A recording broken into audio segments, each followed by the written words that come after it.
Hey there, I'm Jama, and over the past few years, I've become very interested in onomatology, the study of names. I've never really liked my name until I researched the meaning of it. My name means paradigm shifter, and I'd like to shift your paradigm by shining a light on onomatology and how it can potentially help you find your purpose, help you communicate better with others, or even both. In each episode, I ask someone 8 basic questions regarding their first name. So sit back, relax, and try to shift your paradigm with this next episode. All right, so in today's episode, I am interviewing somebody who I work with, another coworker, and I'm really excited to interview this person. He has been awesome to work with. He's a great guy, and so welcome to the podcast, Rick. Thank you. Thanks for having me. Yeah. Thanks for being on. When I address you as Rick, but your first legal name is Richard, is that correct? Yes, correct. Okay. Do you ever go by Richard or is it always Rick? It's always Rick. It's always been Rick as far as I can remember. So Mm-hmm. I don't ever even remember my parents calling me Richard. Really? Even if I was in trouble, it was never it was never Yeah. Rick. Always been Rick. Yeah. Okay. Gotcha. All right. And so before I brought this whole topic up to you in my podcast, did you actually know what Richard meant? No idea. The only thing I knew was King Richard, right? Mm-hmm. Um, Other than that, I have no correlation to any meaning or other names. Okay. Do you know what it means now? Like, did you do any research? I didn't know. I Okay. All right, well, I will tell you what it means. I wanted to be surprised. Okay, cool. I like it when people are surprised. So, the name Richard means brave ruler or strong king. It derived from the German elements of Rick, so R-I-C, meaning ruler, or king, and hard, meaning brave or strong. The name is associated with strength, leadership, and courage. So, after learning that meaning, what are your initial thoughts? The German side is interesting because I am of German descent, and my last name, Capel, there's a city in Germany called Capel. Oh, wow. So I always joke around and tell my wife she married royalty. She doesn't laugh, but I do. Um, and when I was I was a freshman, I think I was a freshman in college, in world history, and we actually discussed there was two battles of Capel in Germany. My time's probably way off, but I think it was like the 1400s or so. Hmm. So it's interesting that it's of German descent. I didn't know that.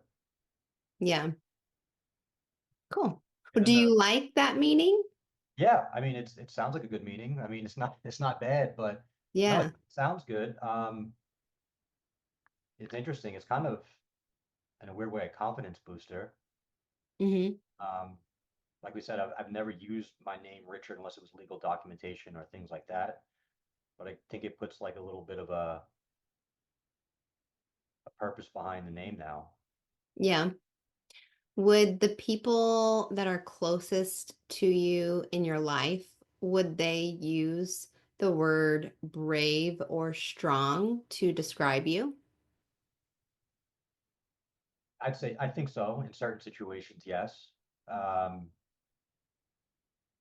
I think some of my personality traits come across that way. Not always the best times or Hmm. places, but um, yeah, I'd say I think so. I think I've kind of grown into that as I've gotten older. When I was younger, I wouldn't say so much. I think I was a little bit more timid. Hmm. Um, but as I've grown into my, 40s, I think it's definitely come across more so. Yeah.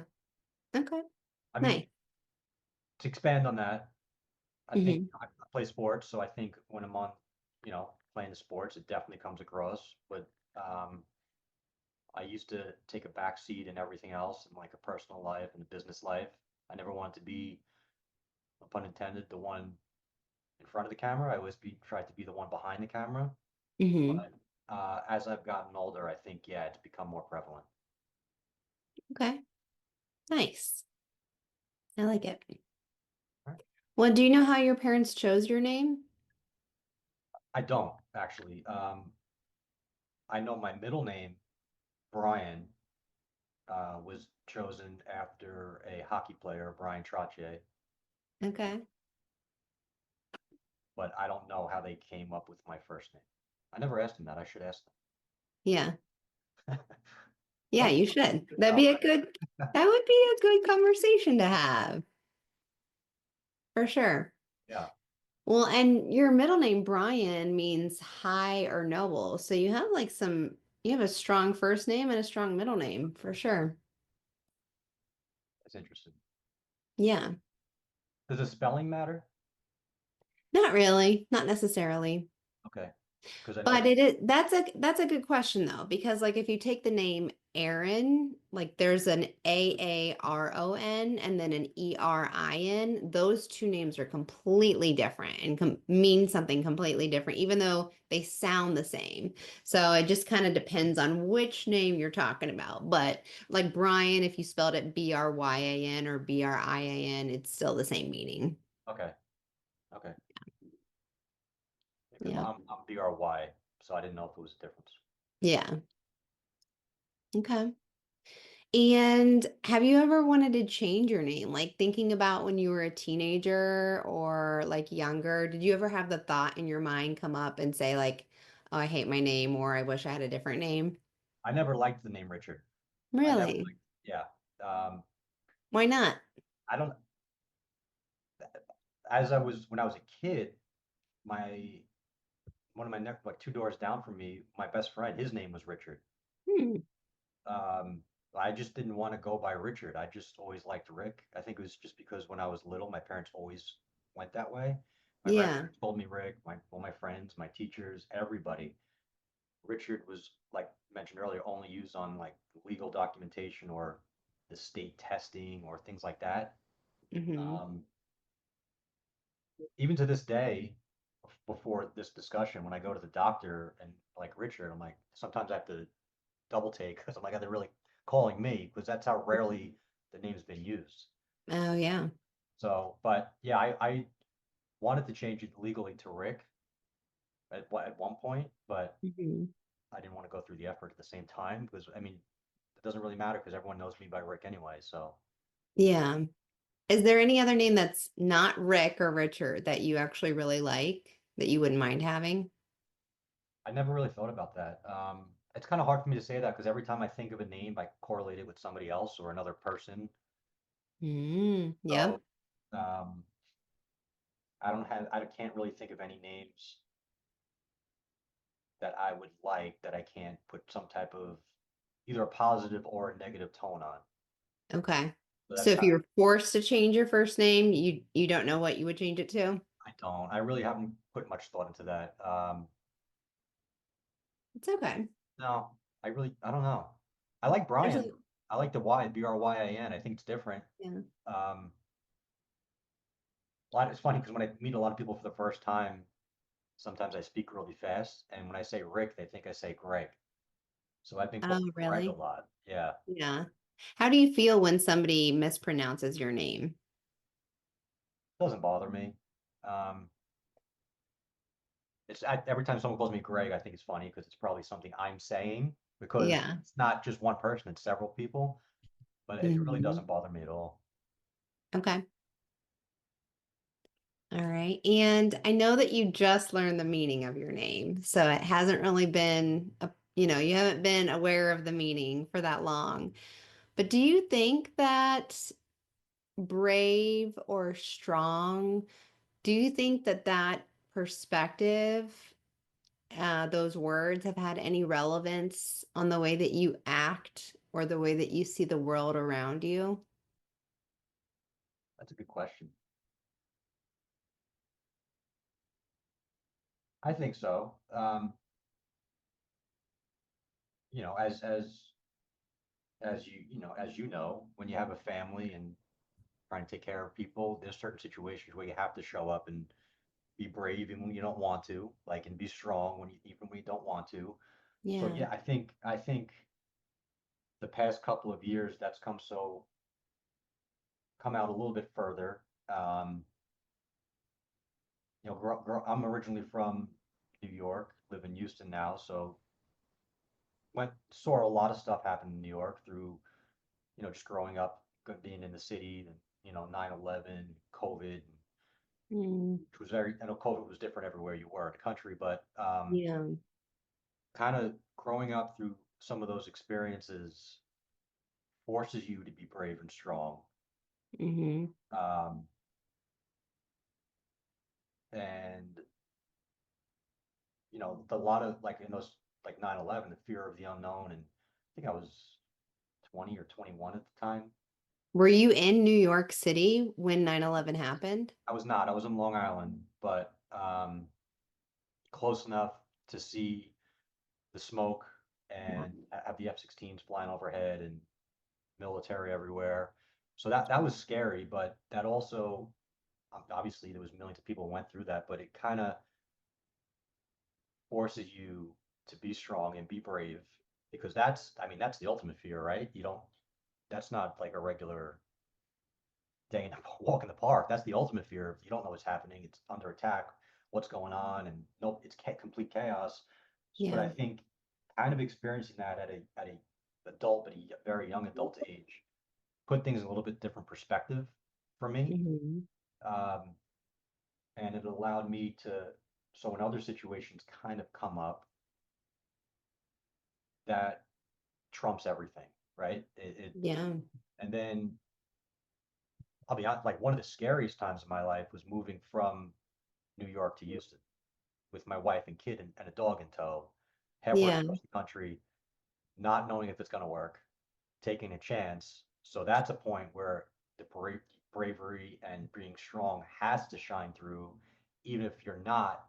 You have to, in a sense, fake to make it for the people Yeah. supporting, right? And there were times where I didn't think it was going to work, and I was scared, but I had to show up, smile on my face, Yeah. picking up the phone, trying to make a sale, trying to knock on the door, and it's those I think those things in life kind of force you to be strong, be brave, and be resilient and persistent. And so I think that the correlation of what my name means, I think that does make a lot of sense now, thinking about it and speaking about it out loud. Something I've never thought about before. Um, yeah, so I think that definitely carries through. Kind of a long answer, but I didn't think I was going to go down that path with it, No, that's good. but I think so, yeah. Because, like I mentioned earlier, like, I play hockey, and if you're not brave and strong on the rink, you're going to get destroyed, right? And I'm not the Yeah. brightest guy. I'm 5'6", so I'm going to line up against guys who are 6'2", 6'5", and if I'm not being strong and tough, not being mean or anything, but if I'm not being strong and brave and tough and giving it my all, I'm going to get destroyed. Yeah. So to correlate, to bring that off the rink into your personal life, I think it's it's um it's a big transition, but it definitely works. Yeah. That's neat. I really like that. Um, this isn't one of my questions, but I just was thinking of this. Okay. What is what is something that really motivates you to be a better person? Do you have anything in life that really just motivates you and gets you like fueled? My daughter, like, I have a 7-year-old Hmm. daughter, and if I'm not setting an example of what a man should be in her life, it can only be a negative, right? I mean, Hmm.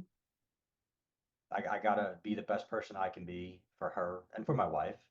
But when you have Yeah. a 7-year-old, and like I mentioned, we moved halfway across the country. My daughter was 3 at the time, 3, and to take all the family influence out of her life, because we have no family here, to then be that sole male, not sole, but primarily the sole male figure in her life, it's Hmm. important. So full disclosure, I've gone through a lot of self-help and therapy sessions and tried to conquer my own personal issues for her to have a better life, myself and my wife included too, but to make sure I can be the best and give the best to her.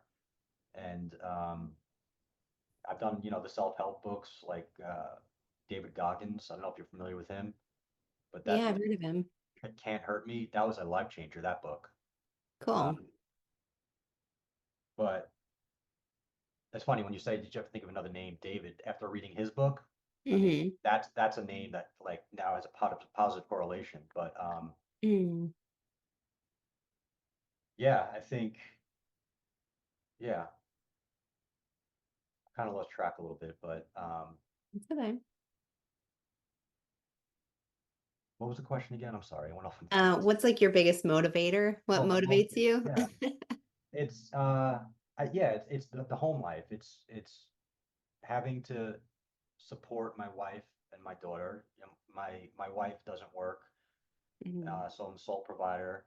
So trying to be the best person I can be, uh, to give them what they should have and what they deserve and what they want. Yeah. Nice. Good answer.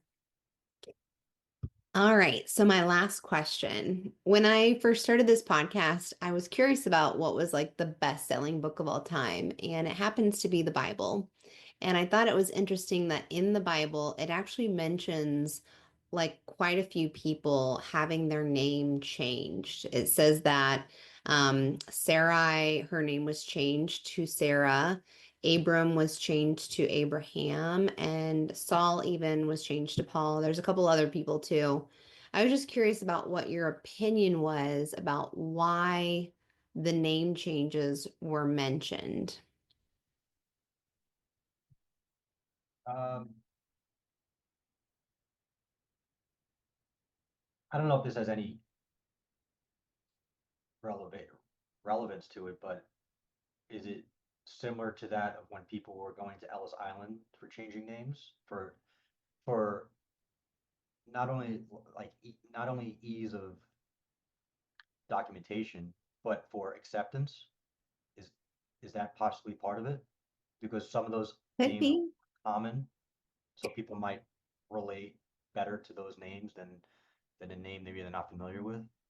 Yeah, you're right along the lines of where, I mean, what I believe is the significance of that in terms of like God even specifically told Abraham, like, you are not to call your wife Sarai anymore. You're to call her Sarah. And, this is your new name. And I think that especially with like the Saul to Paul, well, the first two, Sarah and Abram, those were identity changes. Like their role was changing essentially into where they were going. And when you said Ellis Island, like that that intrigued me that you even said that because when people were moving to a completely new country or a new area, I even myself with my family, I have a couple of great grandparents that were Jewish, and they, as soon as they got off the boat, this is what I've been told, they completely renounced their Jewish faith and became Christians because they thought that they would be, persecuted basically in the U.S. Because of, the whole Hitler thing and all that stuff. And so I thought that that was pretty significant and relevant that you said that could be a reason. And then like the Saul to Paul, I have done research into that. And when Saul became a Christian and he became a disciple and he lived in Rome, being in Rome, like the name Paul is a Roman name, so he would be accepted in that area more so because he has a Roman name, if you will. Mm. So the names have different meanings? They Saul and do. Yeah. Which I thought was very interesting. I know that Paul means to be humbled, like, or small, which I thought was interesting. And then Saul, I believe, I'm going to fact check myself. I believe Saul is like wished for, but let me actually double check that. Saul meaning is asked for or prayed for. And I think my dad's uncle's name was Saul. Hmm, cool. Yeah, that's interesting. Yeah. I know, yeah, Okay. I never thought about that, but so many interesting points to a name that I've taken for granted my entire life. Right. And that's why I have a fascination about it because the more that you look into it, if you start looking up the meaning of your wife's name or your daughter's name or other people in your life, like you can really, for me at least, it was like a light bulb moment where I was just like, oh my gosh, that person really does emulate that meaning. And that's why I wanted to interview so many people just to really see if it has had an impact in their life and the way they act because words have power. So. Does your name correlate to how you are? Oh, yeah, for Yeah. sure. So my name means supplanter, which means to turn over. And my interpretation of that definition is basically like if you turn something over completely and you view it in a different way, you shift your paradigm. So long story short, I basically tell people my name means paradigm shifter because I'm always trying to analyze everything and look at things from different perspectives. And I get such a drive from like teaching people how to utilize things in different ways and in the most efficient way. And so I thought that was kind of interesting. And then what does Rick mean? It should mean the same thing as Richard, but let me just double check. Because now I'm thinking people with split personalities who have different names for themselves. Like on a serious note, though, is there a correlation between the different names they have and the personalities they have? Yeah, and that's an interesting question. Rick does mean the same thing as Richard, though. So, Okay. Well, you mentioned that earlier. The RIC was the same in a sense. Yeah. yeah. Yeah, but that's it. I'm curious now about this people with split personalities who have different names for each personality. If, like you see in some of those movies, like if the That's names interesting. relate to the way they act.